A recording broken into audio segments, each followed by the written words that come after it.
Olá, ouvintes! Sejam muito bem-vindos ao podcast Som Ambiente, o podcast que conscientiza. Eu sou Samira. E eu sou Pablo. Nós somos alunos do segundo semestre do curso de Comunicação Social, Rádio, TV e Internet da Universidade Estadual de Santa Cruz. E este é um trabalho desenvolvido na disciplina de Comunicação e Meio Ambiente. O objetivo desse projeto é promover reflexões e debates sobre questões ambientais, para que dessa forma a gente consiga construir juntos uma consciência coletiva voltada para a preservação do meio ambiente. Nos últimos anos, é notório como o planeta Terra está sofrendo com as crises climáticas, como as enchentes, as secas extremas e as perdas inestimáveis da biodiversidade, por exemplo. A ação humana é o principal vetor deste cenário. Mas hoje nós vamos falar de um povo que está aqui há muito tempo e que evidenciam, através do seu modo de vida, que ter uma relação sustentável com o meio ambiente é a chave para um futuro melhor.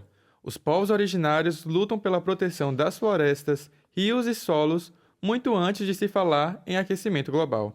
E para darmos início a essa discussão, vamos começar explorando um termo que vai ser bastante citado ao longo desse episódio: os recursos naturais. De acordo com o autor Portugal, citado pelo pesquisador Dudley em seu artigo Noção de Natureza, Ambiente, Meio Ambiente, Recursos Ambientais e Recursos Naturais, a palavra recurso significa algo a que se possa recorrer para a obtenção de alguma coisa. Para esse autor, o homem recorre aos recursos naturais, isto é, aqueles que estão na natureza, para satisfazer as suas necessidades. Entretanto, pessoal, o problema da utilização dos recursos naturais pelo homem está no fato dela se dar através de uma exploração incansável desses recursos, deixando de satisfazer apenas as necessidades primárias do homem e passando a ser vistos como fontes inacabáveis que permitem o ganho de lucro através da comercialização desses recursos. E é nesse contexto que os povos indígenas evidenciam uma relação totalmente diferente e respeitosa com os recursos naturais e a natureza. E para nos explicar melhor como se dá essa relação, convidamos Emerson Rocha. Ele atua na Universidade Estadual de Santa Cruz desde 1999, como professor do Departamento de Ciências Biológicas, dedicando-se também como pesquisador e extensionista nas áreas de ensino de ciências, biologia e botânica. Licenciado em Ciências Biológicas pela UFPB, é mestre e doutor em Biologia Vegetal pela UFPE. Coordena projetos de educação ambiental como Praia Limpa UESC e o Educação Ambiental no sul da Bahia. Seja bem-vindo ao nosso podcast, Emerson. Boa tarde, Emerson. Muito obrigada por comparecer. E aí, tudo bem com você? Tudo bem comigo. Eu agradeço desde já ao convite para participar desse podcast. Bom, muito obrigada. E, para começar, quando se discute sobre preservação ambiental, pouco se fala sobre o fato de que as taxas de desmatamento são significativamente menores em territórios indígenas. E nessas áreas, práticas tradicionais contribuem diretamente para a conservação dos biomas e de regiões tão importantes para a manutenção da vida. Diante disso, de que maneira você considera que a relação dos povos indígenas com a natureza é essencial para enfrentar as crises climáticas? Essas comunidades, as comunidades de povos tradicionais, que nós chamamos comunidades indígenas, elas têm uma relação com a natureza muito diferenciada. Elas conseguem entender a natureza como parte dela, Elas pertencem à natureza e a natureza também faz parte dessas populações. Então, o modo como eles interagem, percebem e observam esse ambiente, o que nós muitas vezes denominamos como cosmovisão, é completamente distinto daquilo que nós daqui da academia, apesar de termos a ciência como nossa aliada, compreendemos. Então, retiram da natureza aquilo que é essencial, aquilo que é necessário para aquele momento. Não existe aquele pensamento de entender a natureza como algo para gerar lucro, algo para ter acumulação, seja de qualquer tipo de produto. Então, se come aquilo que pesca no dia, se come aquilo que retira naquele dia. Então, não há necessidade de acumular algo para muito tempo ou para venda, E se tratando de crise climática, ele é um problema global que possui consequências desiguais. E os efeitos das mudanças climáticas acabam atingindo grupos mais vulneráveis e os que menos contribuem para o surgimento desse cenário alarmante. Nesse contexto, quais as consequências das mudanças climáticas que atingem diretamente o cotidiano dos povos indígenas? Eu diria que atingem a todos nós, né? Hoje não tem como a população mundial dizer que não existe esse problema. Apesar da gente ter também, né, muitas fake news, né, notícias falsas a respeito do que está acontecendo no planeta, mas nós já estamos começando a sentir, né? Então, essas comunidades, elas também estão sentindo. Elas estão percebendo, por exemplo, que existe uma diminuição de determinadas espécies na natureza. E isso tem uma explicação, uma consequência, né? E a consequência é esse aumento da temperatura e é a mudança, a variação do clima que está acontecendo no planeta.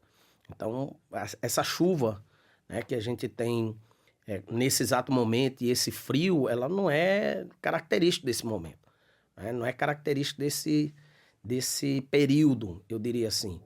Então, a população indígena também vem percebendo, porque, como eu falei, eles observam esse fenômeno natural muito, eu diria assim, com muito mais qualidade, né, e com muito mais atenção do que nós que vivemos no meio urbano. Essas populações estão muito preocupadas, né, com essa forma como o homem branco, né, ou com o não indígena interage com a natureza. Então, eu acho que eles estão talvez mais atentos do que nós que vivemos na cidade, que às vezes estamos um pouco mais alienados por problema que, de fato, é muito sério, é muito grave. Bom, o projeto de lei 2.159 de 2021, conhecido como PL da Devastação, flexibiliza o licenciamento ambiental, enfraquecendo a fiscalização e facilitando a liberação de atividades que podem causar impacto, como o desmatamento, por exemplo. Esse fato, ele evidencia o quanto o Congresso é composto em grande parte por parlamentares que têm algum tipo de ligação com o agronegócio. Enquanto os povos indígenas, apesar de terem alguma representatividade através dos ministérios dos povos originários, ainda têm muito menos voz diante da força da bancada ruralista. Pensando nisso, como essa diferença de poder entre quem decide e quem protege o território pode influenciar as políticas ambientais e a forma como o Brasil enfrenta a crise climática? Eu diria que nós temos, em todos os sentidos, o pior Congresso para a população brasileira na atualidade, né? Eu acho que como a própria mídia social coloca a todo momento, né? O Congresso é inimigo do povo, né? Nós estamos assistindo aí votações que seriam inaceitáveis há 2, 3 décadas atrás, e a população teria se revoltado a ponto de tomar conta da região da esplanada dos ministérios. O que me deixa muito preocupado é a forma como a população está aceitando isso, né? Eu acho que esse congresso, ele de fato é um congresso ecocida, né? É um congresso que ele não tem uma preocupação em garantir aquilo que consta na nossa Constituição, de que a natureza ela precisa ser preservada pelo Estado, e a garantia de todo e qualquer cidadão um ambiente sadio e equilibrado. Então, um meio ambiente sadio e equilibrado perpassa por preservar florestas, preservar as matas ciliares, garantir aquilo que consta minimamente na nossa legislação, que, ao meu ver, ela é boa, a legislação ambiental, mas que nos últimos anos, devido a essa bancada que a gente chama do boi, da bala e da Bíblia, né, vem se avorando e tomando conta daquilo que é mais rico para nós, enquanto brasileiros, que são os nossos recursos naturais, né? Tem muita coisa ainda a ser descoberta nas nossas florestas, seja para a cura de uma doença, seja para uma alimentação, né? No processo de soberania alimentar no futuro, porque nós vamos ter problemas seríssimos aí, por exemplo, com o sumiço das abelhas. Então, sumindo uma espécie ou as espécies de abelhas, nós vamos ter problema na produção de alimentos. Então, a floresta está intimamente ligada à presença desses animais. O uso excessivo de agrotóxicos fazem também com que diminua determinadas espécies, sejam elas de insetos ou de outras espécies, né, na natureza, que vai impactar também no modo de produção justamente daquilo que o agronegócio sobrevive. A retirada da floresta amazônica, você diminui a questão da disponibilidade de chuvas, altera, pelo menos, né, já existem estudos que mostram isso. Então, olha como as coisas estão interrelacionadas e me parece que essas pessoas, na ânsia, né, de terem o lucro acima da vida, acaba tomando atitudes, a meu ver, né, extremamente irracionais e muitas vezes egoístas e, como eu disse no início, ecocidas, que levam à morte de todos nós. Eu sempre falo, não estamos no mesmo barco. Se estivéssemos no mesmo barco, quando a gente vê os efeitos catastróficos desses danos no nosso país, né, estaríamos vendo nas ruas das grandes cidades uma Ferrari flutuando na chuva, né? Mas a gente só vê carro de trabalhador. A gente não vê uma Lamborghini flutuando na chuva. Nós só vemos carros de trabalhador. Então, não estamos no mesmo barco, né? Aqueles que se beneficiam com esse dano e com esse uso excessivo dos recursos naturais estão muito bem e obrigado e não vão sofrer nada com isso. Por isso eles vão continuar se matando e vão continuar... Com certeza. Se não tiver um limite, a população não disser um não e não tivermos um congresso com representatividade que pense na nossa população... E na sua visão, de que maneira o conhecimento tradicional, construído ao longo de gerações pelos povos originários, contribuiria positivamente nos processos de tomada de decisões sobre os efeitos das mudanças climáticas? Eu diria que, assim, primeiro, dificilmente essa população ela vai ser levada a sério pelos nossos governantes. Basta a gente ver que essa pauta, essa discussão, ela não é de agora. As várias COPs anteriores já discutiram, já convidaram lideranças de comunidades tradicionais e de povos, né, originários de vários cantos do mundo.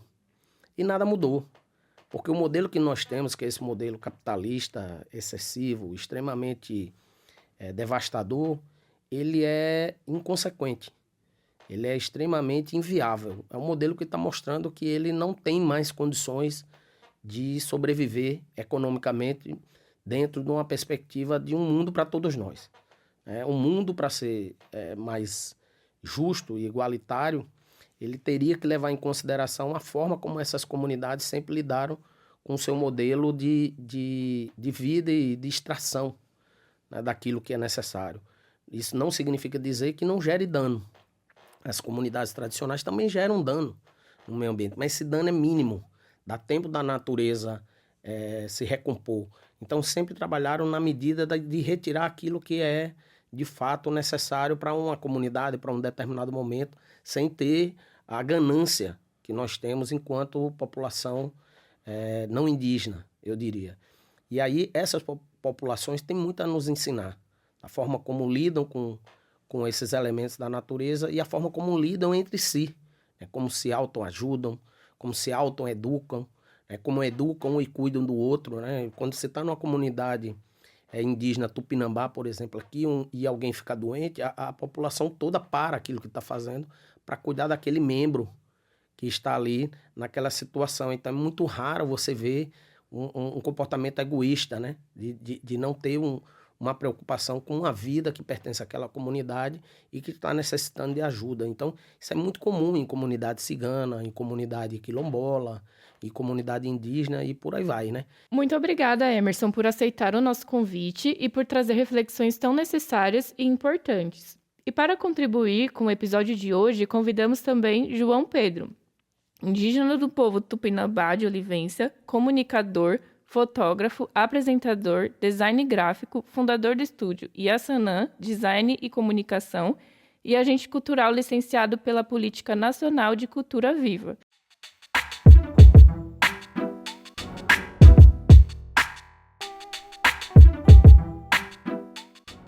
Bom, João Pedro, seja bem-vindo ao podcast Som Ambiente. Nós agradecemos a sua participação e por aceitar o nosso convite. E agora a gente vai dar início a algumas perguntas que vão guiar a nossa discussão. A primeira pergunta é falando um pouco sobre a cosmologia indígena, né? E a maneira como eles compreendem o mundo e se relacionam com a natureza. E a gente queria entender como isso serve como um exemplo de relação sustentável com a Terra e de que forma essa cultura ela promove ações que não contribuem para a atual crise climática e, na verdade, minimiza seus efeitos.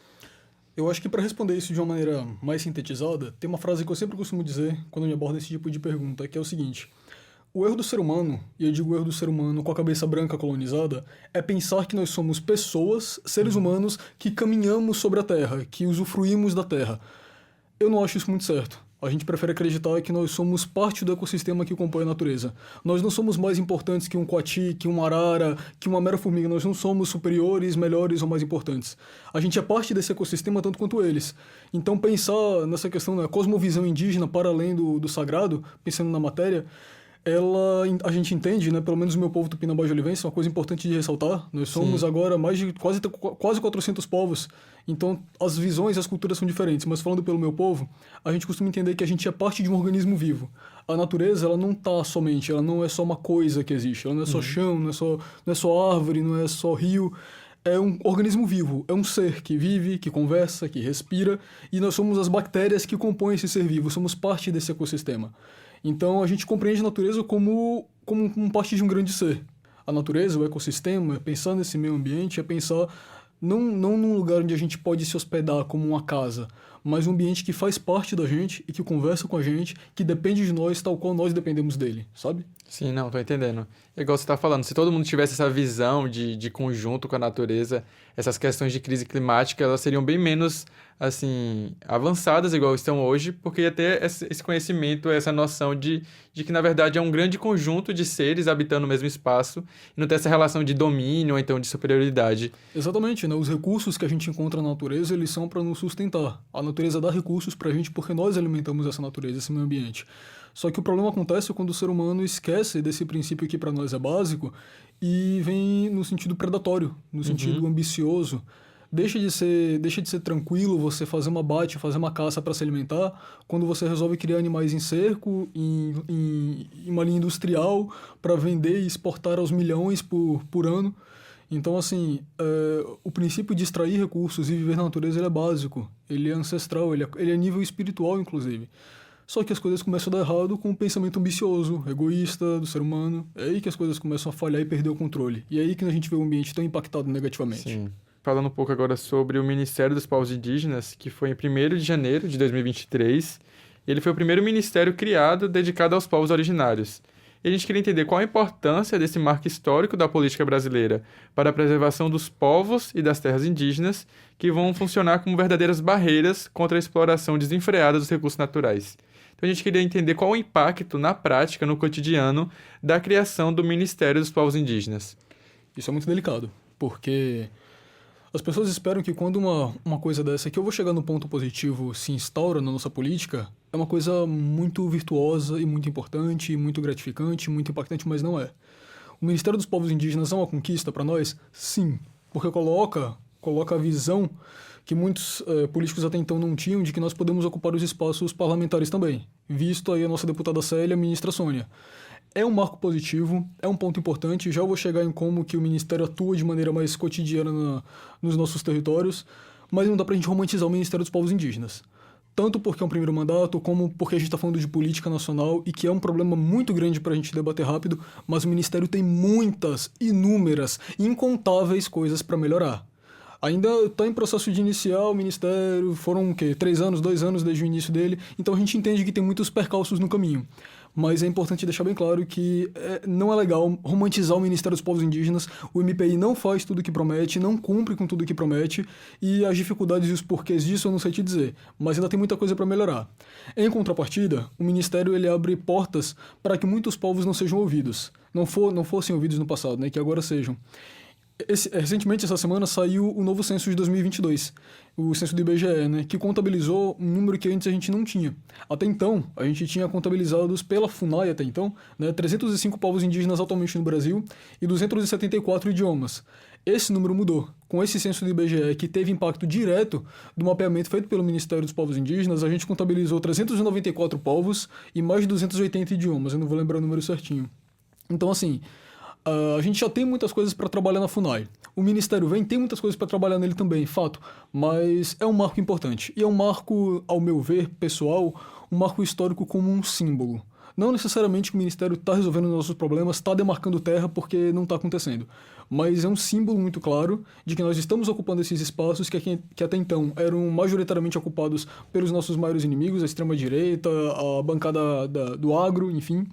É isso, é entender a importância que tem desse órgão, mas também entender que ele está no caminho de evolução, entender que tem sempre novos caminhos e novas questões que devem ser atendidas, né? E que é uma estrada árdua, né? Isso, a gente tinha até ficado em dúvida na hora de abordar essa questão, porque a gente tinha essa dúvida se realmente teve um impacto positivo, mas como você falou, é um marco simbólico e na prática muito importante, mas que ainda assim precisa ter melhorias assim, e abrir mais o espaço mesmo na política, que às vezes é muito difícil da gente se sentir representado nesses ambientes. Seguindo o que o autor Abit nos lembra, que cada organismo tem seu próprio habitat e que o ambiente humano é apenas um deles. Mas a sociedade industrial, como você falou, ela começou a ver o mundo como se fosse só nosso. Então ela colocou o ser humano no centro da Terra, e pensando nisso, né, de que forma você enxerga que esse olhar antropocêntrico, ele nos afastou da natureza e criou muitos conflitos e crises ambientais que a gente está vendo hoje em dia. Afetou de maneira extremamente direta. É exatamente isso, né? O que acontece quando se perde a mão, quando se acha que está acima, quando deixa de saber escutar a mata, quando você deixa de saber escutar o rio. Você perde diversos conhecimentos nesse processo. E quando eu digo conhecimento, eu estou falando de conhecimento de verdade, não é o que está na faculdade. Eu hoje estou na faculdade, é um marco, é uma coisa importante, ok? Mas o verdadeiro conhecimento não está aqui e eu vou continuar batendo essa tecla. Conhecimento, sabedoria de verdade não está no livro, não está na academia, não está aqui. Está na rua, está com os saberes populares, está com as pessoas tradicionais, está com os povos antigos. E o que acontece é uma coisa que já vem de muito tempo, né? Mais até do que eu consigo imaginar. Eu não sei quando que o ser humano se perdeu nesse sentido e passou a achar que pela prática de conversar no mesmo idioma entre nós, eu não sei onde que isso deu errado. Porque se a gente olha para a natureza com atenção, a gente percebe como a gente é parte desse organismo. E a gente percebe como o mundo vai continuar interagindo, vivendo, coexistindo, independente da gente. Era assim antes, vai continuar sendo depois. Eu não sei em que ponto a gente perdeu a mão. E isso é uma coisa que realmente acontece. A nossa missão, e isso é uma coisa que muitas vezes nós, enquanto povos indígenas, não somos entendidos quando a gente vai para o ambiente do homem branco, quando a gente vai para a universidade, quando a gente vai para o mercado de trabalho, muitas vezes, quando a gente vai para as grandes capitais, é justamente olhar com esse cuidado. Muita gente pergunta, porra, mas você já não tá lá na sua aldeia, você já não vive lá no seu povo, para que você quer demarcação de terra? Vocês já não vivem em paz? Que vocês querem mais o quê? Por que vocês não deixam a gente aqui abrir um lote inteiro do tamanho de um campo de futebol para criar pasto e gado? E a gente tem que explicar, por A mais B, que a terra ela não é um bem material, ela não é patrimônio pra gente, sabe? É uma conversa muito longa, muito esmiuçante todo esse assunto, mas eu acho que o ponto principal é esse. Eu não sei em que ponto a gente se perdeu, e hoje nós, povos indígenas, somos tratados como animais por querer buscar uma coisa que a gente nunca deveria ter perdido lá atrás. Sabe assim? E lembrar que a terra não é patrimônio, não é material, e principalmente a terra não é posse. Dizer que as terras é de não sei quem, pra mim, isso é o maior absurdo. Sabe? No mundo utópico e perfeito, a terra era para ser de todos, igualmente. Que não precisariam de ambição, não precisariam do capitalismo para se mover e conquistar cada vez mais, e usar, e derrubar, e destruir cada vez mais. Mas não é essa a realidade que a gente vive. Então, a luta pela demarcação de todas as terras indígenas não é só pela gente. Você pergunta sobre como isso impacta o meio ambiente. Tem uma cena no território que ela diz isso, tudo está ligado a tudo. Então, assim, se uma terra indígena não é demarcada, é destruída lá no Mato Grosso do Sul, ela impacta aqui na Bahia, que impacta lá, sei lá, na Roma, tudo está ligado a tudo. E a gente está vendo os impactos globais acontecendo. E é estatístico, isso é um fato, que as terras indígenas demarcadas e preservadas, elas contribuem positivamente para chuvas equilibradas dentro do ambiente urbano, elas limpam todo o ambiente urbano, né? A maior terra indígena demarcada hoje é a terra, se não me engano, do Vale do Javali, dos povos do Vale do Javali, onde inclui povo Yanomami, povo Marubo, enfim. Lá no Acre, Amazonas, na floresta amazônica ali. E são grandes responsáveis por ainda manter o título de pulmão da terra que a floresta amazônica tem. Quem fez isso fomos nós. Foi o nosso cuidado em preservar. Só que a ambição humana visa justamente o contrário. É isso mesmo, a gente percebe ao longo do nosso podcast, a gente vem falando sobre isso, de como o modo de vida dos povos originários e a forma como eles compreendem a natureza e lutam para conservar afeta positivamente todo mundo, não só ali o ambiente que eles vivem, mas isso impacta no dia a dia de todo mundo. Então, quando a gente fala em demarcar territórios indígenas, a gente está falando justamente disso, de além de ser uma questão histórica e de realmente valorizar esse povo, mas também de entender que isso vai ser bom para todo mundo e para o planeta. Exato. né? Os povos indígenas já faziam agrofloresta. Pero Vaz de Caminha que não entendeu o que isso era, porque ele não viu terra desmatada e não viu pasto sendo criado. Mas a gente já fazia plantação, a gente já fazia cultivo, já criava agropecuária de maneira sustentável, né? Então olha que coisa, agora a gente vê no noticiário a grande novidade positiva que é o município de Curitiba criar uma grande horta aberta a todos. Gente, mas isso já existia, sabe? O branco que está descobrindo agora. É um absurdo. Sim. Isso. Entende? E esse é o ponto, cara. A demarcação ela não é só pra gente. Ela é pra todos os seres humanos, indígenas, não indígenas, que vivem nessa terra. É isso, essa questão histórica que você falou mesmo, de em algum momento o ser humano ter reconhecido que ele era o dono de tudo, o que detinha todo o poder, foi justamente nesse momento que as coisas começaram a desandar. Porque quando você passa a acreditar que você controla tudo e que você que detém o poder, isso chega a situações que a gente está vendo hoje no nosso dia a dia das questões climáticas, né? Uhum. Porque toda essa exploração que foi acontecendo ao longo do tempo, ela realmente vem desse lugar de achar que consegue ser superior, de achar que tem mais poder que outro povo, que outra etnia. E isso é histórico e está até hoje aí. A gente pode ver isso de diversas formas, igual você falou, nas grandes metrópoles, no mercado de trabalho. Essas questões, assim, éticas mesmo, ainda estão presentes na nossa sociedade. Falando agora um pouco sobre a sua área de atuação e de estudo também, pensando em comunicação e no poder das grandes mídias, como você avalia a participação desses veículos no debate sobre questões ambientais e de que forma você acredita que eles podem influenciar a conscientização da população sobre a crise climática, seja de maneira positiva ou negativa em alguns casos? Como eu acho que ele impacta, do meu ponto de vista, como uma esperança, mas ao mesmo tempo como uma arma muito poderosa. A título de exemplo, esse ano, aqui em Ilhéus, aconteceu o primeiro Fórum Nacional do Movimento Invasão Zero, que é um movimento de extrema-direita, formado por o que eles chamam, né, de pequenos agricultores, latifundiários, indústria hoteleira e diversas outras classes. E eles se reuniram lá numa praia, num hotel chamado Praia do Sol, lá em Ilhéus. Esse movimento, que é anti-indígena, foram os responsáveis, inclusive, pelo assassinato de Nega Pataxó lá no ano passado, em 2024. Eles se articularam muito ativamente através das redes sociais.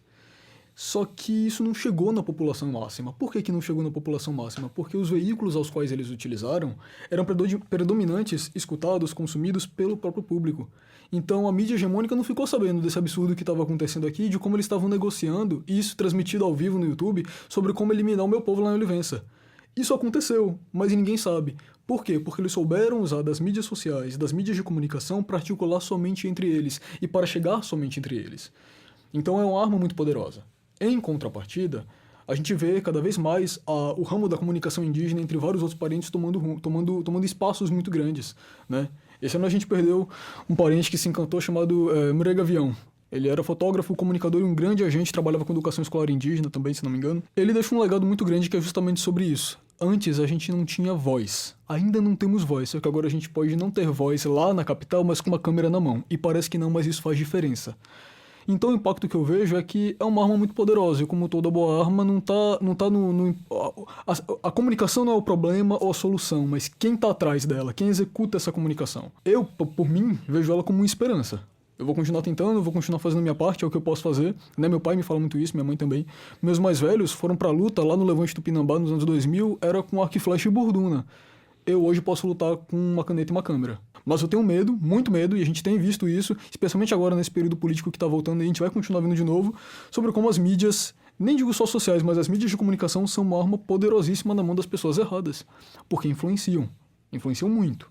Então cabe a nós ter o discernimento para saber quem consumir, o que consumir, e a nós, fazedores de comunicação, a como comunicar. É isso, e é entender, igual você está falando, que a comunicação, as ferramentas de mídias sociais, mídias digitais, elas são uma ferramenta, como são propriamente ditas, um mecanismo ali de você divulgar, disseminar informação, e o que vai impactar, o que vai direcionar o que está sendo dito ali é quem está por trás, é quem está produzindo. E às vezes isso parte muito da gente também, de uma questão de que, na maioria das vezes, principalmente nas redes sociais, a gente tem um efeito bolha, né? Essa questão que os algoritmos deixam a gente preso em ambientes, em discussões que estão sempre a favor do nosso pensamento. Então é muito importante também a gente tentar meio que driblar esses algoritmos para a gente ter conhecimento de outros assuntos, de outras situações e até de casos extremos, como esse que você mencionou em Ilhéus, que talvez não chega para a gente que não costuma consumir aquele tipo de assunto. Então é justamente entender esse papel importante da comunicação e principalmente de quem produz a comunicação, igual você mencionou. E aí é aquilo, né? Vira uma coisa de esperança mesmo, porque fazer isso que você trouxe, que é sair da própria bolha, furar a sua própria câmara de eco, é desconfortável.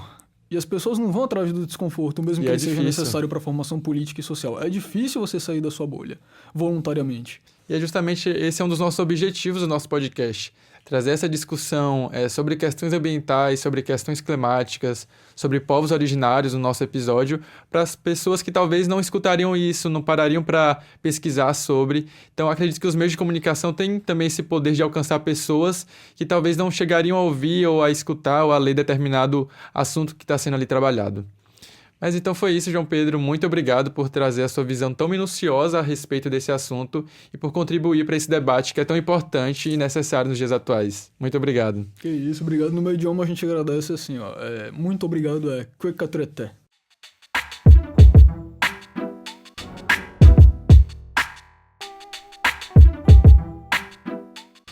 E aí, curtiu o episódio de hoje? Como podemos observar, o modo de vida dos povos indígenas visa a floresta em pé, o que significa a preservação do bioma, da mata e de tudo que ainda mantém o planeta saudável. No Brasil, mais de 98% dos territórios indígenas estão na Amazônia, e não é por coincidência que essa é também a região mais rica em biodiversidade do mundo. As áreas mais preservadas do nosso país continuam sendo as terras indígenas, que cobrem 13% do território nacional, contendo 112 milhões de hectares, ou 19% de toda a vegetação nativa do país. De 1985 a 2023, elas perderam menos de 1% de sua área de vegetação nativa, enquanto nas áreas privadas foram 28%. Esses dados demonstram como as terras indígenas têm sido verdadeiras barreiras contra a exploração desenfreada dos recursos naturais, funcionando como fonte de preservação da biodiversidade e do equilíbrio climático. É necessário promover o desenvolvimento sustentável, tendo como exemplo a relação dos povos originários com o meio ambiente, para que dessa forma possamos construir juntos um futuro melhor para o nosso planeta. E fiquem ligados no próximo episódio do podcast Som Ambiente, onde vamos abordar o tema Medicina da Terra, o saber ancestral que cura, demonstrando a importância e a riqueza dessa prática. Obrigada pela sua companhia e até a próxima!